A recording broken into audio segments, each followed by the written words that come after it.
El ministro de Hacienda y desde la Función Pública ha presentado un informe de cara a la remisión a Bruselas del Plan Presupuestario 2018 ante la Unión Europea. El 2018, según este informe, debiera ser un buen año para el crecimiento y para el empleo, pero los acontecimientos que estamos viviendo en Cataluña nos hacen ser más prudentes. De hecho, si no hubiera una pronta solución a este asunto, nos deberíamos ver obligados a una bajada en las expectativas de crecimiento económico para el año 2018. Hoy las agencias de calificación han alertado de que la inestabilidad política y económica puede perjudicar la economía catalana y que de continuar con la salida de empresas eso podría terminar provocando una recesión en Cataluña, lo que indudablemente afectaría al conjunto del crecimiento del Producto Interior Bruto. Los acontecimientos en Cataluña están poniendo en riesgo la recuperación económica en esa comunidad autónoma y, por tanto, su creación de empleo. Y baste citar dos indicadores que hemos conocido esta semana. El parón de la inversión. Los datos del segundo trimestre de este año detallan una caída de un 10% de las inversiones en Cataluña, mientras que en el conjunto de España crecen un 13%, o la caída dramática del turismo, según el sector. A título de ejemplo, entre el 20 y el 30% de las reservas hoteleras en Barcelona se han visto afectadas. La Generalitat está creando todas las condiciones para sumir a Cataluña en una aguda desaceleración e incluso en una recesión económica, según advierten los expertos.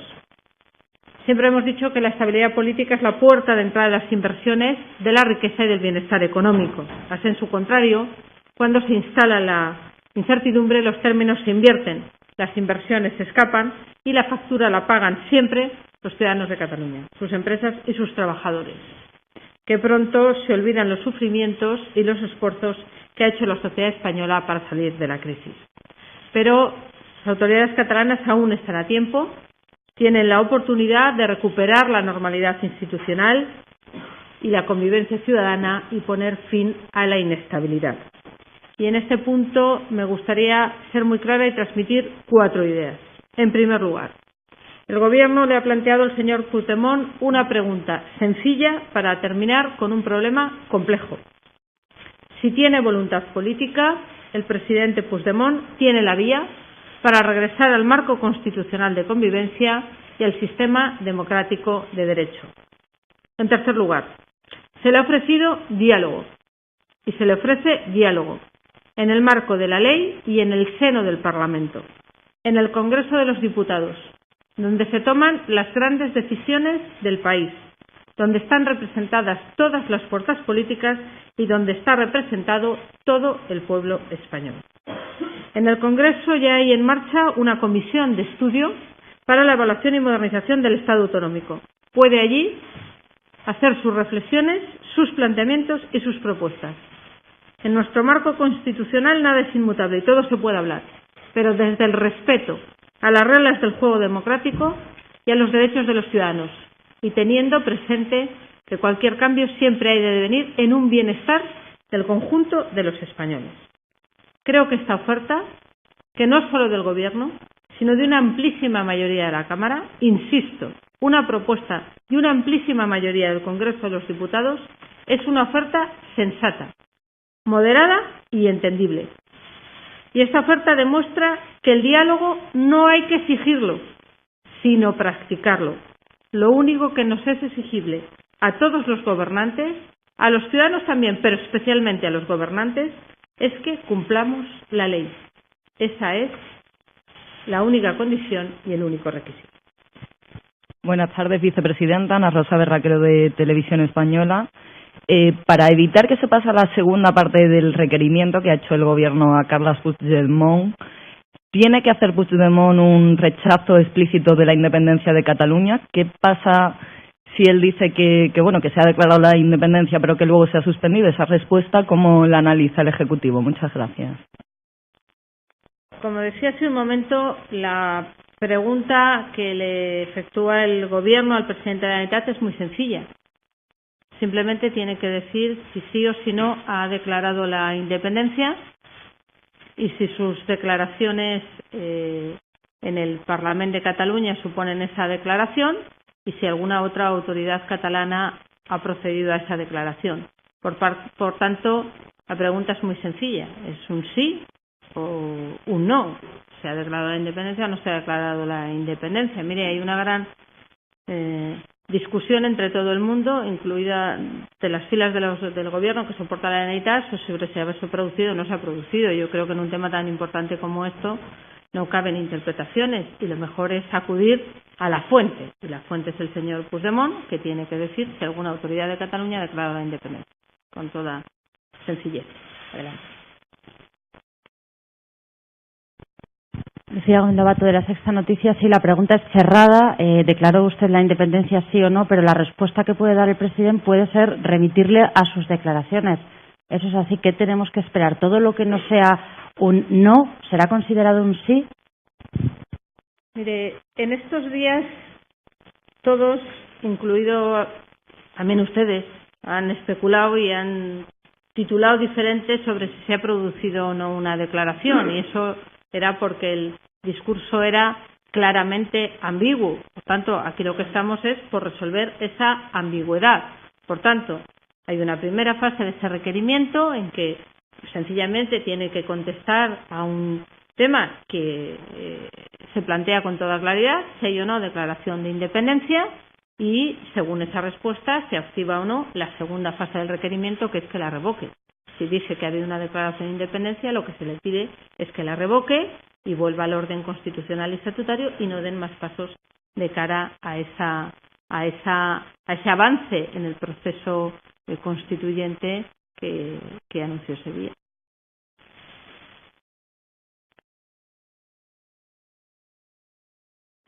Gracias, vicepresidenta. Iñaki Aguado, de Informativos Telecinco. En las últimas horas estamos asistiendo a una elevada tensión dentro del independentismo, presiones de la CUP, de la ANC, de cierto sector de Esquerra Republicana al presidente Carles Puigdemont. No sé si el Gobierno confía en que esas presiones no tengan éxito o qué cree el Gobierno que va a pasar en este momento de esta cuenta atrás en esta primera fase del requerimiento del Gobierno. Y en un segundo término, bueno, hoy hemos escuchado al presidente de la Comisión Europea, al señor Juncker, decir que se han dado pasos para que se salga del control del Gobierno, pero que hay otras cosas que no se han hecho, que se puede hacer más. ¿Qué es lo que no se ha hecho? La pregunta, no sé cómo interpretan estas palabras. Gracias. Bien, sobre la primera de las cuestiones, yo creo que es una decisión que tiene que tomar el señor Puigdemont. Y no solo es que lo diga el Gobierno de España, porque a él va dirigido ese requerimiento, sino porque también quienes han sido expresidentes de esa comunidad autónoma consideran que la decisión depende de él, ni de la CUP ni de la ANC. Mire, yo creo que tiene una oportunidad, creo que tiene que pensar en el futuro de Cataluña y de los catalanes en términos de bienestar económico y social. A mí me ha llamado poderosísimamente la atención en la carta de la CUP su último párrafo, que dice: por ventura, estoy traduciendo, lo cual ciertamente por mi parte es osado, espero que me respeten si no lo hago bien, pero solo la tengo en catalán. Seguiremos sin el apoyo de los mercados ni de los estados, seguiremos sin grandes riquezas naturales y sin unos poderes económicos que nos den apoyo. Entonces, la pregunta es si las estrategias de la CUP, ¿dónde quieren llevar el bienestar social, el empleo y el crecimiento de Cataluña? Yo creo que el Gobierno, con su posición, está dando una oportunidad a Puigdemont y al Gobierno de la Generalitat de que vuelvan al marco constitucional. Y enlazo con su segunda pregunta. Es que España es un Estado soberano en que los españoles elegimos a nuestros representantes. Y nuestros representantes están sentados en el Congreso de los Diputados. Esos son los mediadores. Los 350 diputados y otros tantos senadores que representan al conjunto del pueblo español, donde se toman las decisiones que afectan al conjunto del país, donde estamos todos representados. Y ahí es donde el señor Carles Puigdemont puede comparecer, opinar y proponer lo que tenga por conveniente.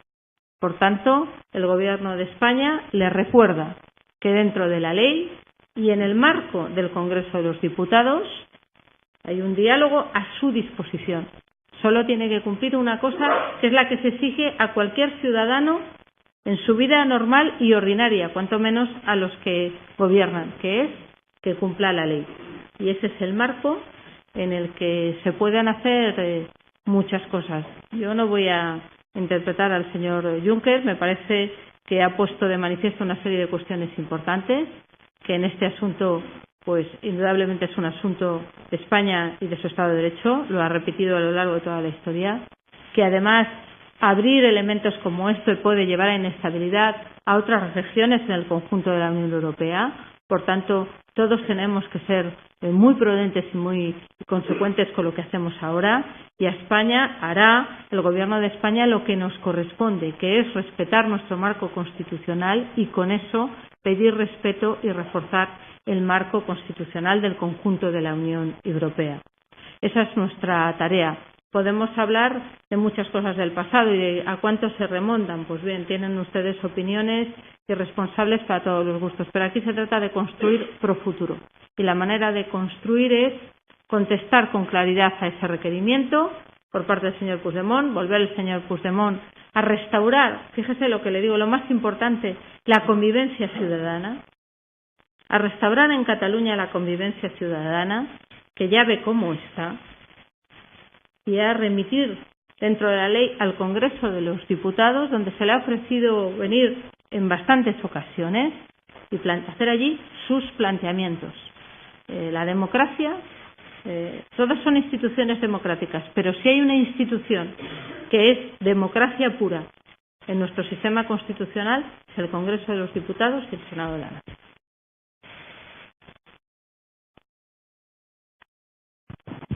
Vicepresidenta, buenos días. Marcelo Moncayo, de NTN 24. Quiero aprovechar de que usted mencionó a Ecuador y quería saber si es que entre esos acuerdos comerciales a futuro se está tratando también de continuar con algún anuncio que había hecho en campaña el presidente Rajoy de la eliminación de la visa a los ecuatorianos para venir a España y a la Unión Europea, tal como se hizo con Colombia y el Perú. Gracias. Nosotros, entre las responsabilidades que asumimos y con gusto en el conjunto de la Unión Europea es servir de enlace, de puente entre Iberoamérica y el conjunto de la Unión Europea.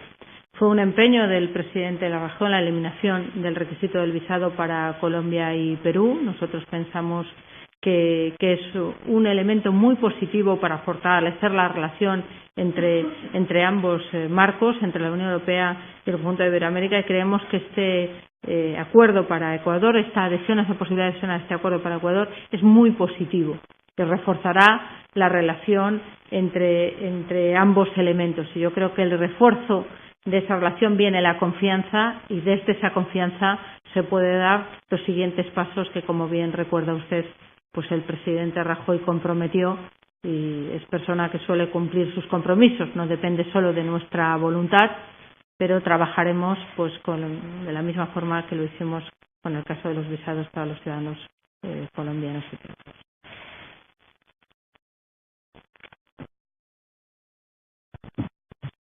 Sí, vicepresidenta, Anabel Díaz del País.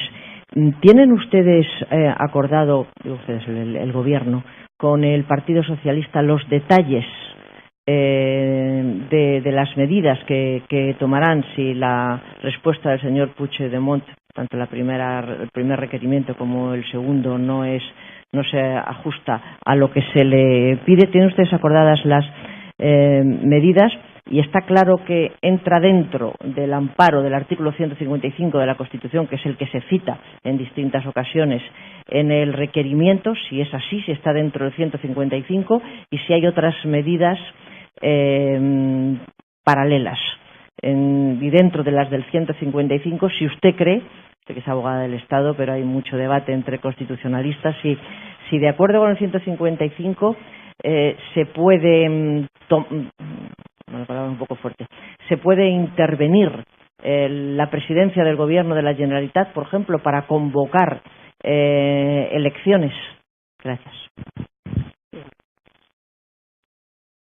Sobre la primera de sus cuestiones, sobre el grado de consenso con el Partido Socialista, yo quiero poner en valor que a lo largo de todas estas semanas hemos mantenido un contacto muy cercano con el Partido Socialista para abordarlas, no solo el último requerimiento, sino distintas cuestiones previas al mismo. Yo creo que ahí hay un clima forjado para trabajar juntos en buscar la mejor solución hasta este punto. Creo que se vio en el pasado debate en el Congreso de los Diputados y va tanto en la línea de actuaciones y medidas a adoptar en pasos subsiguientes como en esa oferta de diálogo dentro de la ley y en el marco de la Constitución, en el marco del Congreso de los Diputados. Yo creo que quiero poner en valor que es la mayoría de la Cámara la que le está diciendo al presidente Puigdemont que acuda dentro de la ley al Congreso de los Diputados a exponer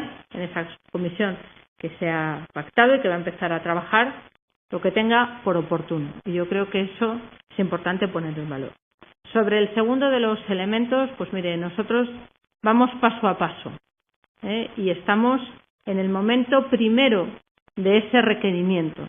Entonces, yo creo que el señor Puigdemont está en su mano evitar actuaciones posteriores.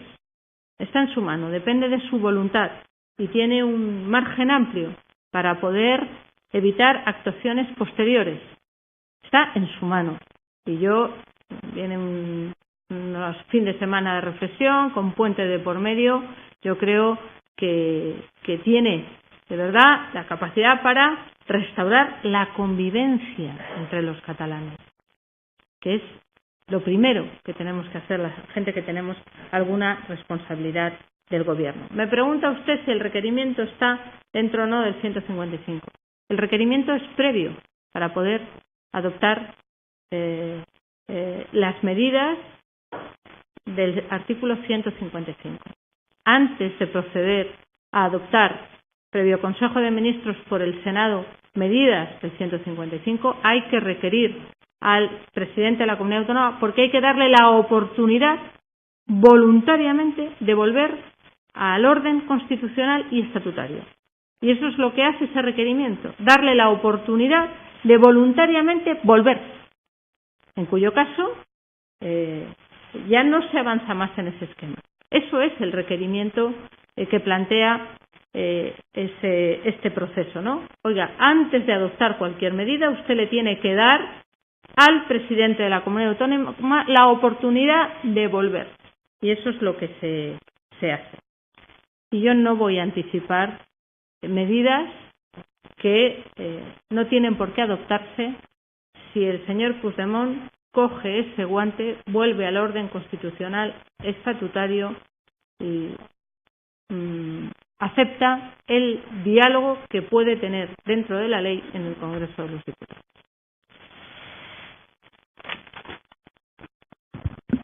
Gracias, vicepresidenta. Mariano Calleja, de ABC. Dice que no va a anticipar medidas, pero lo cierto es que esas medidas no están establecidas en ningún sitio. Es decir, me gustaría saber si el Gobierno ha pedido algún tipo de informe al Consejo de Estado para saber qué límites tiene la aplicación del artículo 155 y si la aplicación de este artículo podría afectar al Parlamento Autonómico de Cataluña. Es decir, ¿están estudiados esos límites o es un artículo totalmente abierto? Y en esta línea también me gustaría saber si la intención del Gobierno es aplicar las medidas que sean con inmediatez o van a abrir un periodo de reflexión también después de que se cumpla el plazo del jueves y de negociación con el Partido Socialista, o va a ser el mismo jueves o el viernes cuando se tomen estas medidas. Gracias. Como le decía su compañera, no vamos a hablar de medidas, ni vamos a situarnos en futuribles, porque hay un paso previo fundamental, que depende única y exclusivamente de la voluntad y la respuesta del señor Carles Puigdemont.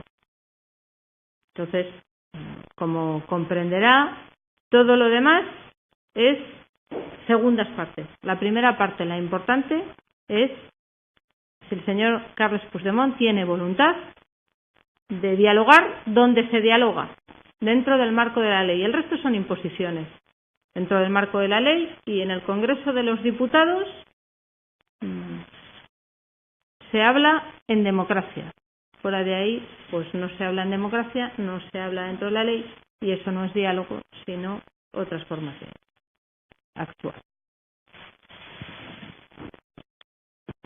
Gracias. Carmen del Riego, de La Vanguardia. Dice usted que el señor Puigdemont todavía puede volver a la legalidad, que esto supone una oportunidad. ¿Es la última oportunidad que tiene Carles Puigdemont? Gracias. Es la oportunidad más importante que tiene. Y además es que la tiene inmediatamente. Entonces, tiene encima de la mesa la oportunidad de solventar esta cuestión cuanto antes. Porque como estamos viendo, está perjudicando seriamente a la economía catalana. Entre otras cuestiones, está sumiendo a Cataluña en una inestabilidad que tiene consecuencias económicas. Hemos visto la salida de las empresas. Estamos viendo cómo se está perjudicando la marca Cataluña y la marca Barcelona, porque los datos que yo he dado son de reservas hoteleras en Barcelona. Estamos viendo cómo la inversión empieza a retraerse en esa comunidad autónoma mientras crece en el conjunto de España. Entonces, si quiere parar esta deriva que no tiene ningún sentido y que solo perjudica a los catalanes, que aparte de dividirlos, tiene que pensar que no debe empobrecerlos, ni dividirlos ni empobrecerlos. Y la manera que tiene es aceptar esta oferta sensata y moderada de la mayoría de los representantes del pueblo español, no solo del gobierno, de la mayoría de los representantes del pueblo español.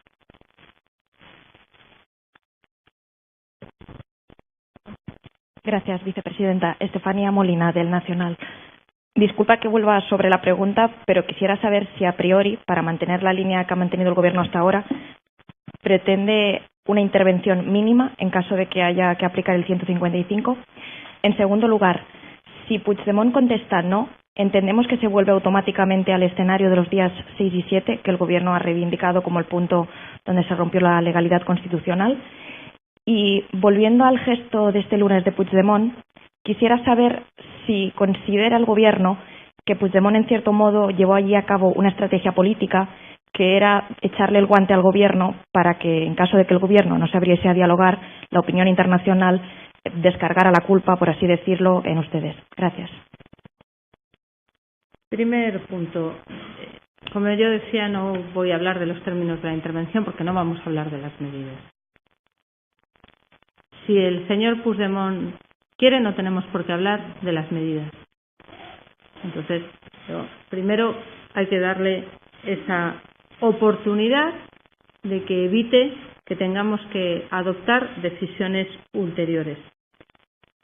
Si contesta que no se ha producido esa declaración, no se activa la segunda parte del requerimiento y lo que entendemos es que se abre a volver a la senda de la legalidad y, en su caso, si él lo desea, en esos cauces de la legalidad, hacer los planteamientos que estime oportunos y que, por tanto, esas leyes que están suspendidas siguen suspendidas y, por tanto, son inaplicables y que su intención es volver al orden constitucional y estatutario.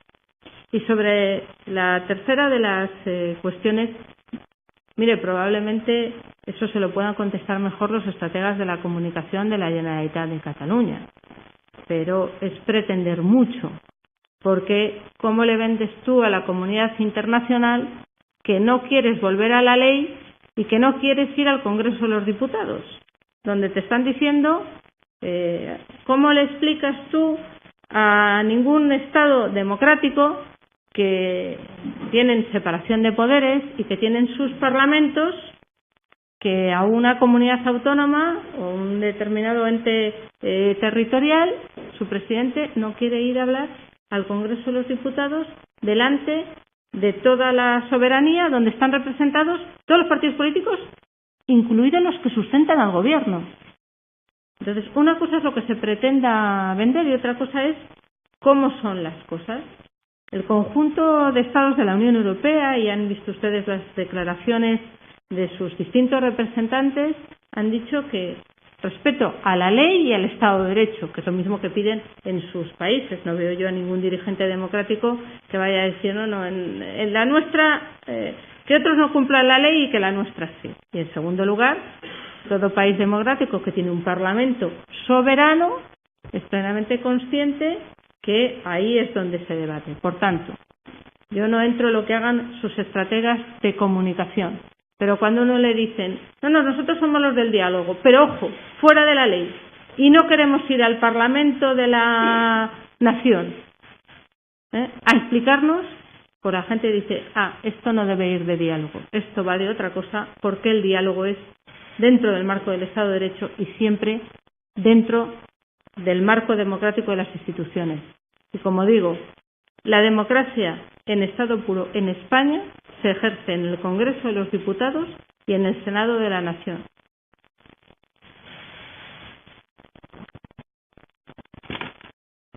Hola, vicepresidenta. Nay Gracia, del diario El Español. Tenía 2 preguntas para usted.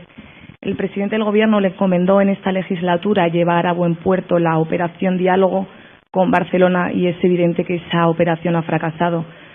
¿Asume usted algún error en su estrategia para que hoy estemos en el punto en el que estamos? Y también me gustaría saber si en los últimos días ha habido algún tipo de contacto entre el Gobierno y la Generalitat para intentar que todo se quede aquí. Gracias. Sobre la primera de sus preguntas me resulta muy útil, porque aquí como estamos hablando de el responsable del no diálogo, usted pone de manifiesto cómo a lo largo de todos estos meses, desde el Gobierno de la Nación, se ha intentado encauzar el diálogo con la Generalitat de Cataluña.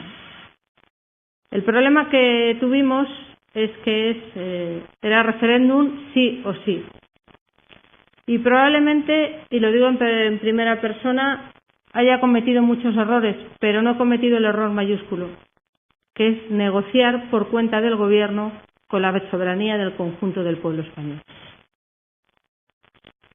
Se podía hablar de muchas cuestiones. De hecho, se hizo una conferencia de presidentes que fue exitosa, donde se llegaron a 11 acuerdos, donde el señor Puigdemont no quiso ir porque no le pareció oportuno y donde ni más ni menos se está hablando de uno de los temas más importantes del Estado autonómico. Unos hablan mucho de competencias, pero los que gestionan les gusta hablar bastante de la financiación de esas competencias. Ahí están, en el no diálogo por incomparecencia, que están allí sentados. El presidente del Gobierno ha planteado muchas iniciativas y el Gobierno de la Generalitat ha mostrado poca intención de sentarse. Pero ese diálogo también nos ha permitido otras muchas cosas que son importantes. Y es hablar con mucha gente de la sociedad catalana que no coincidía con las opiniones de la Generalitat y de quienes sustentaban políticamente al Gobierno de la Generalitat. Y eso que hemos visto ahora lo hemos podido ver a lo largo de todos estos meses hablando directa e inmediatamente con otros partidos políticos que se han sentido muy acosados en sus cargos electos durante todo este tiempo, con muchas asociaciones, con muchas empresas, con mucha sociedad civil, que fue esa sociedad civil que salió a la calle en Barcelona para reclamar esa convivencia y esa vuelta a la legalidad. Por tanto, referéndum sí o sí, eso no lo puede autorizar ningún gobierno. De hecho, no lo ha autorizado en España ningún gobierno con anterioridad. Y de esto hay precedentes. Y ahí no podíamos llegar, pero sí nos hemos esforzado y mucho en que esta inestabilidad no generara daño al conjunto de los catalanes. Y el FLA es también un diálogo con los catalanes y son 70.000 millones de financiación. Y si no me falla la memoria, en todo lo que dure esa financiación, un ahorro, que eso es un ingreso limpito, de 13.000 millones de euros en intereses. Pues mire, yo creo que el diálogo se demuestra practicando y no me parece una mala cantidad para demostrar el diálogo con la sociedad de Cataluña. Y sobre los contactos entre el Gobierno y la Generalitat, mire, hay uno muy transparente y es ese requerimiento. Gracias, vicepresidenta. Marisa Piqueras, de Europa Press. Usted invitaba al señor Puigdemont a ir al Congreso a explicar sus propuestas dentro de la ley. Este martes el secretario general del PSOE anunció que había acordado con el presidente del Gobierno una reforma de la Constitución, abrir esa reforma en el año 2018. El señor Rivera ha dicho que el PSOE lo que quiere es una nación de naciones y una reforma de la Constitución para contentar a los nacionalistas. Yo quería saber si en ese acuerdo entre el señor Sánchez y el presidente del Gobierno se han fijado líneas rojas y si bajo ningún concepto se va a tocar el artículo 2 de la Constitución. Gracias. Hemos abierto una comisión de estudio y indudablemente primero hay que celebrarla y luego sacar sus conclusiones. Y como decía muy bien el presidente del Gobierno en el debate del otro día, se abre esta comisión y allí cada uno planteará lo que tenga por conveniente y nosotros, el partido que sustenta al Gobierno, llevará sus aportaciones y su visión como lo puede llevar cualquier otro partido y trabajaremos por el consenso, porque esa es la forma de llevar a cabo una reforma de la Constitución. Pero indudablemente esto tiene que empezar a andar y ver cada uno qué tal. En el bien entendido, como yo decía al principio de mi intervención, que nuestro objetivo es trabajar por el bienestar de los ciudadanos y que lo que se haga sea fundamentalmente pensando en que los ciudadanos van a estar mejor atendidos y mejor gestionado nuestro Estado de las autonomías con los cambios que, si llega el caso, pues se acuerden y puedan estos aplicar. Pues muchísimas gracias.